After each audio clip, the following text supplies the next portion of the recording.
So in this video, we're going to take a deep dive into California earthquake insurance, a full guide to earthquake insurance in California.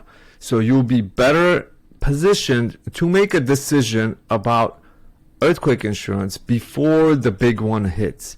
And why this is important is because there are over or nearly 16,000 active faults, known active faults in California. And 70% of Californians live within 30 miles of an active fault line.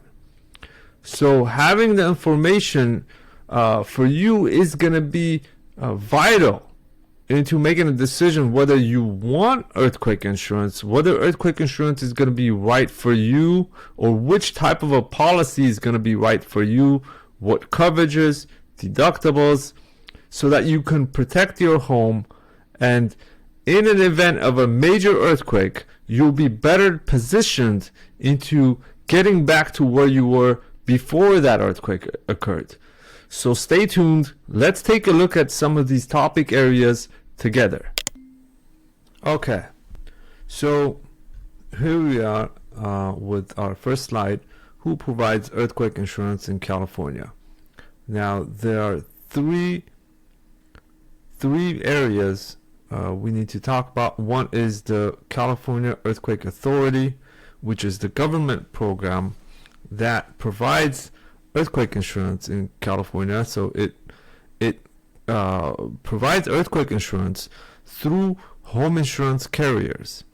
So the most common home insurance carriers, the big ones, the State Farms, Allstate, Farmers, the CEA will provide earthquake insurance through them. So these are known as participating insurers that participate into the California Earthquake Authority program, and by far they are the largest providers of earthquake insurance in California.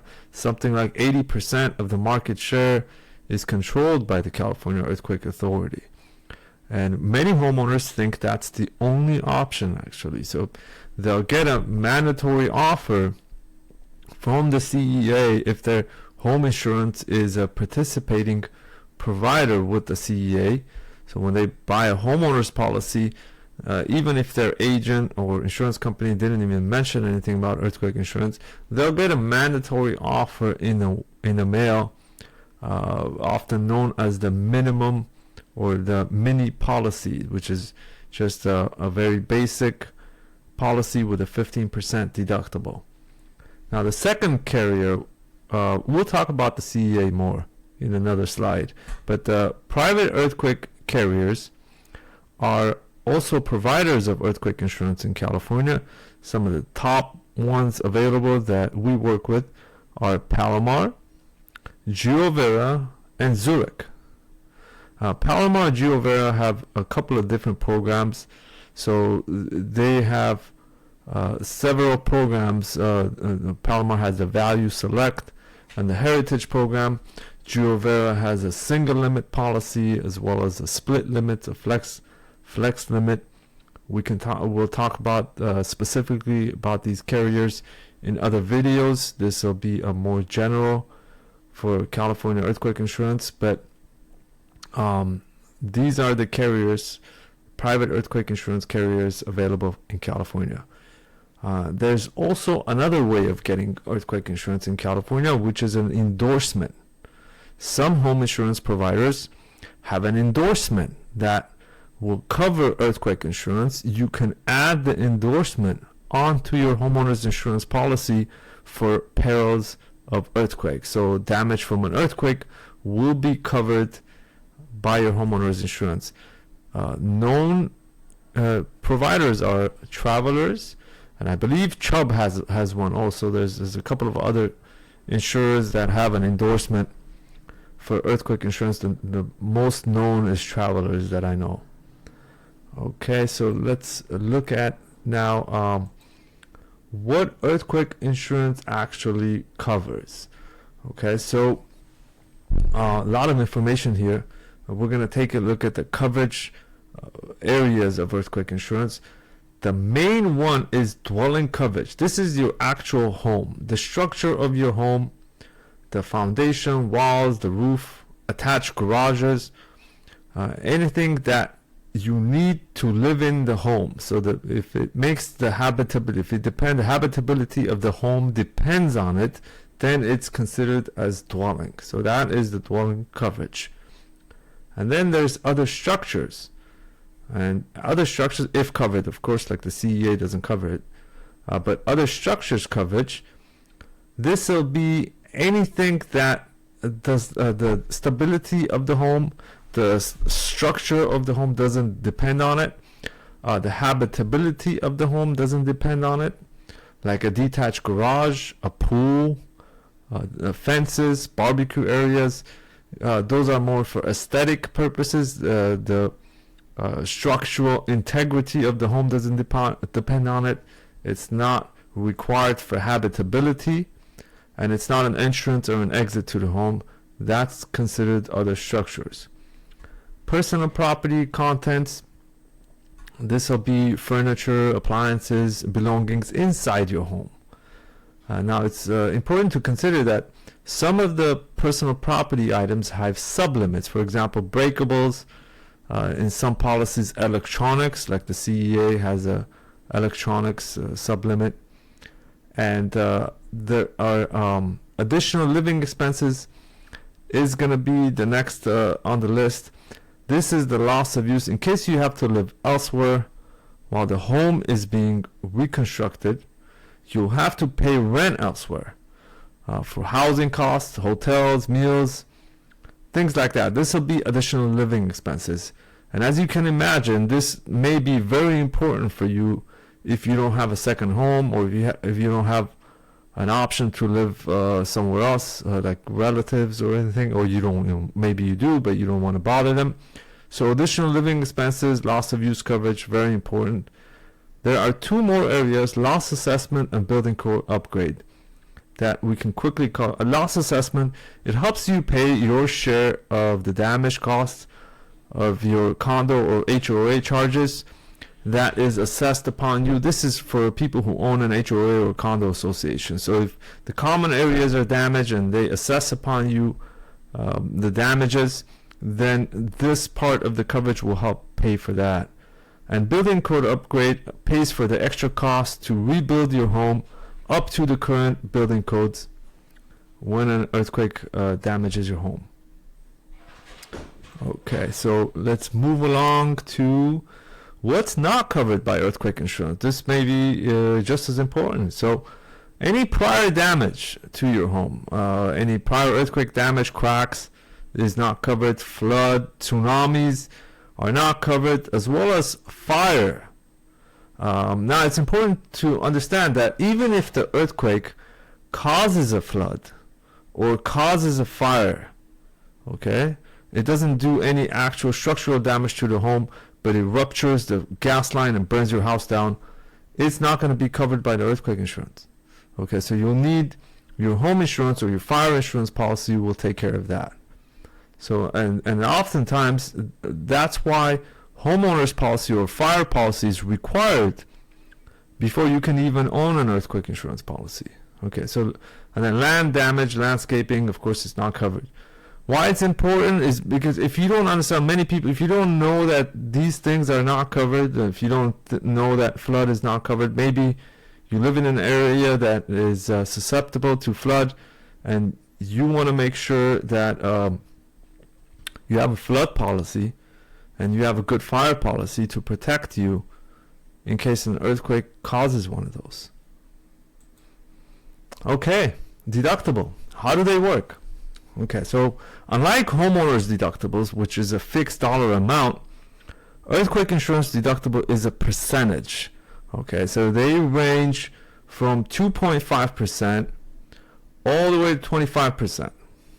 Okay, so if the CEA, there's some exceptions. So the CEA has some exceptions with if your home is insured for $1 million or more, or is built prior to 1980 with a raised foundation that has not been retrofitted, The lowest deductible you could get is actually 15% or higher. Okay. Also, just to be fair, one of the private earthquake carriers like GeoVera has some limitations on deductibles for their flex limit and their single limit program in certain zip codes. For example, near the Harewood fault line and some other areas. Okay. So let's look at an example. If your home is insured for $500,000 and you pick a 10% deductible, then you'll need at least $50,000 in damages, earthquake-related damages, before the insurance company pays anything. So if your damage is $200,000, the insurance will pay you $150,000.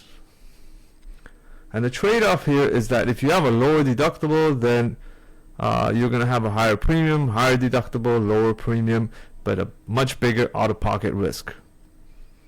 So if you want to, things to consider is really what your comfort level is with a deductible. How much do you want to come out of pocket in an event? Just think that, okay, I have a total collapse, or am I going to be able to have that money set aside?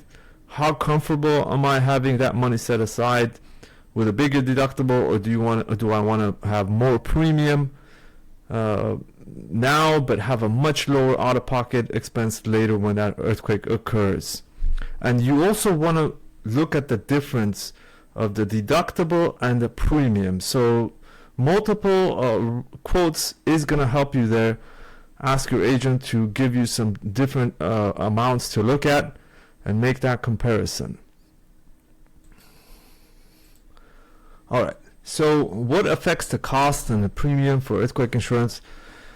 Of course, the home's location and proximity to the fault line. The closer you are to a major fault line, and known major fault line, please keep in mind that there are unknown, for example, the Northridge and the Ridgecrest earthquake fault lines were unknown at the time. So known fault lines, the closer to a major fault, the higher is going to be the premium. In California, this is determined with zip codes and home value, of course. So your home's value, the more insured value that is. So the bigger the dwelling coverage amount is going to be, the more premium is going to demand for the earthquake insurance. The construction type of the home, the age, foundation type, these will all make a difference in the premium, of course. And of course, foundation types, some may not be available, so there's also an availability factor here. So if you have some a post and pier, or maybe built on stilts, or a different some different type of foundations, you may not have all the options available to you with all the private earthquake insurance carriers. Retrofitting will give you an actual discount. If your home is retrofitted, if it has a raised foundation and you have a retrofitting certificate, you may get a discount both with the CEA and the private earthquake insurance carriers for that. Coverage choice, if you include more coverages, you pick a higher personal property amount. Loss of use, the more coverages in general you pick, the more is going to be your premium. So that, of course, is going to matter with respect to premium. The deductible is going to be a huge factor. The lower deductibles and the highest deductible will vary greatly, the premium with that, of course. So if you have a 2.5% deductible, it's going to be much different than if you have a 25% premium deductible, the earthquake insurance deductible. Of course, policy providers, whether it's the CEA or the private earthquake insurance policy, having different rates, just like home auto insurance varies from company to company, so is going to be the earthquake insurance. And it's important to shop around and see which companies offer the best rates, which are the best companies, the coverage with respect to coverage and premium. Okay, and of course, recent premium changes have been occurring. The CEA has been consistently increasing rates every year. So, and another one, they increased the rates this year. They're going to increase again next year. So with the private earthquake insurance carriers, that hasn't really been the case. But some private earthquake insurance carriers have withdrawn from the California earthquake market. So they actually packed up and left. Okay, that we used to have more choices, so that has happened as well. Okay, here we go. The CEA versus private earthquake insurance. So this is a high-level quick comparison here that I have.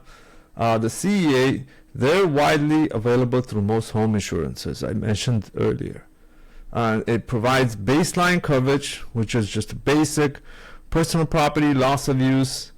And the key here is that it's guaranteed acceptance. So if your home insurance participates, they'll take you. With private standalone carriers, have more flexible coverage options. They have often lower deductible choices, higher limits on contents and special items, just a broader structural coverage options in general. And let's look quickly at the details, pros and cons of the CEA. So I mentioned guaranteed acceptance, no matter the construction, the age or foundation of the home. If your home is built in the 1800s, you have some funky foundation, construction type, as long as your home insurance company takes you and it's a participating insurer within the CEA, they'll accept you in the CEA program. It's easy to add to your existing home insurer. You get a mandatory offer from your home insurance carrier. You'll get a mandatory offer with the CEA mini policy, the default coverages. Now the cons. Let's look at the cons. The coverage limitations. No other structured coverage, like pools, detached garages, patios, they're not covered in the CEA. Your personal property is capped. $25,000 is the maximum personal property with the CEA right now, and only $500 of that is breakables coverage. Jewelry maximum is $3,000 with $1,000 maximum per item. But some more importantly probably is the financial rating, the policy limitations of the CEA. They are a B++ rating. They have a B++ rating by AM Best Financial. Okay, and in the policy language it says that claims may be paid partially or in payments if they run out of funds because of a major earthquake, as well as they can charge you an additional 20% surcharge if they reach capacity of payment. So if their paying capacity is exhausted, they can charge you an extra 20% of your annual premium. Okay, so flexibility and limitations. They have a limited deductible choices, I mentioned. So if your home is insured for $1 million or more, it is pre-1980 with a raised foundation that's not retrofitted, your deductible is going to be a minimum of 15%, and 15, 20, or 25. Okay. So let's look at the pros and cons of the private earthquake insurance carriers. Pros: more flexible coverage limitations, so more coverage flexibility. Other structures coverage is available, so you'll be able to get pool coverage, other detached garages. With respect to pool coverage, you may want to check to see what the limit is with that particular carrier. Some of them have a limit. Okay, higher options, limits include for personal property and special items. Okay, so it's often that breakables can be $25,000 instead of the $500 with the CEA. You can get jewelry coverage for $25,000. A lot more coverage with the private market. More deductible choices as low as 2.5% deductible. Very important. They have a much better financial rating by AM Best. Either A or A+ is what we offer from with our private earthquake insurance carriers have A or A plus that we offer. And often you can get a lower premium with private earthquake insurance carriers. Not everywhere, but a lot of places you can. Okay, so the cons. Underwriting is stricter. Okay, so they won't take every kind of foundation. They have age restrictions. Not all homes qualify, especially if they're not retrofitted. For example, with Zurich, if they're built prior to 1955 and not retrofitted, Zurich won't take them. Okay, and some areas are restricted. In Alameda County, for example, Zurich doesn't offer at the moment, anyway. And I mentioned Giovera, they have limited deductibles in certain areas. So these are things you have to consider, and your agent will help you making better decisions by giving you that information. Okay, so who needs earthquake insurance? The risk and the reward. If your home is near a fault, okay, so if you're in a high risk seismic area, you may want to consider it. If you have a lot of value in your home, okay, then it's very important. It could be a big financial loss if you lose your home. You have $1 million home, and in California, homes are very valuable, and having that loss can be devastating.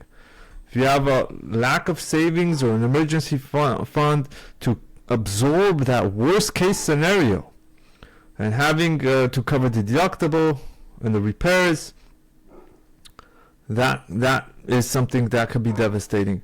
And having earthquake insurance will give you that peace of mind factor. So knowing that your home, for most people, it's the biggest asset, and you can have, instead of having a huge out-of-pocket expense, your insurance policy will take care of that for you. Okay. Let's look at now how to buy and what to check for when you're getting earthquake insurance. So contact an independent agent who offers multiple insurance options for earthquake insurance. Contact your home insurer and ask if they offer earthquake insurance coverage with the CEA or as an endorsement. Use the pricing calculators on the insurance companies provide. The CEA website has a calculator. You could just use that calculator to see what their rate is. Now, if your home insurance doesn't provide the CEA, then that CEA, the CEA is not going to be good for you, because you're not going to be able to get that policy. But if it's an option, you may just want to see what the rate is. Okay, so get an approximate idea of the premium, and evaluate the deductible levels, the premium cost, what realistically you can afford to come out of pocket for the deductible, and having a low deductible or a higher deductible. And then review the policy, what's covered, what's excluded, what the sublimits are. Your agent or whoever you talk, they should be able to help you with these and find out what's important for you. What do you really need to protect? Okay, so that is that. Let's look at the next slide here. What are common myths and mistakes what people get wrong? Okay, myth. My standard home insurance covers earthquakes. Nope. Almost all standard policies exclude earthquake and land movement damage. Okay, so mistake. Picking the cheapest policy or the highest deductible without thinking through repair costs or worst case scenarios. Myth 3. My home is new and strong, so I don't need it. Age, building type, seismic retrofits, proximity to fault matter. Okay, your home can have damage. Even a newer home can have damage. Mistake. Assuming personal property or loss of use will be fully covered. Many policies have sublimits. Okay, it doesn't cover everything. Everything is not everywhere covered. So again, understanding the policy, maybe reading the sample policy. These are available from your home insurance. They're available for the CEA on the CEA website. You can read through them, or if you have an agent who specializes in earthquake insurance specifically, they can answer those questions. They can tell you what to watch out for. So this is important. Myth: FEMA, federal aid, they'll cover me, they'll take care of me. This is not true. Okay, FEMA is not insurance. They're not designed to cover everybody's homes. Nobody would buy insurance. There wouldn't be insurance. FEMA has limits on how much they cover. The average FEMA payout is something like $3,000 or $4,000. The maximum is, I believe, 42 or 43,000 right now. But it's not insurance, okay? So, and you still have to qualify for that FEMA payout. So is FEMA going to hand a few $1,000s here and there? Yes, they are. They're going to have some tents up and stuff, but they're not going to cover everybody's homes if you have a devastating catastrophe in California. All right, let's look at here. Decision from how to decide if you should own earthquake insurance. Well, what's my home worth? Ask yourself. Can I afford to repair it out of pocket if we have a disaster? Okay, if I have a total collapse or I have a partial collapse. How old is my home? What is my foundation, construction type? Where do I live in California? How near am I in near an active fault, a major active fault? Again, remember, known active faults. What about the unknown active faults? Do I have valuable personal properties that I want to protect? I want to add the coverages, design it in a way that give me protection for those personal property items. Okay, what's my budget? I know a budget. This is important, of course. I mean, if we can't afford it, then what good is that policy? Am I willing to accept a higher deductible for a lower premium, or do I want to pay more now and have a lower out-of-pocket or better protection for my policy? And what to do next. Well, there you have it, folks. That is all for this guide of earthquake insurance in California. I thank you for staying with me all this time, and hopefully you are in a better position to make a decision about your earthquake insurance for your home, protecting your home, your family. And if you like to get more information, or if you want to get a quote specifically for your home, go to our website at earthquakeagent.com and fill out a quote form today.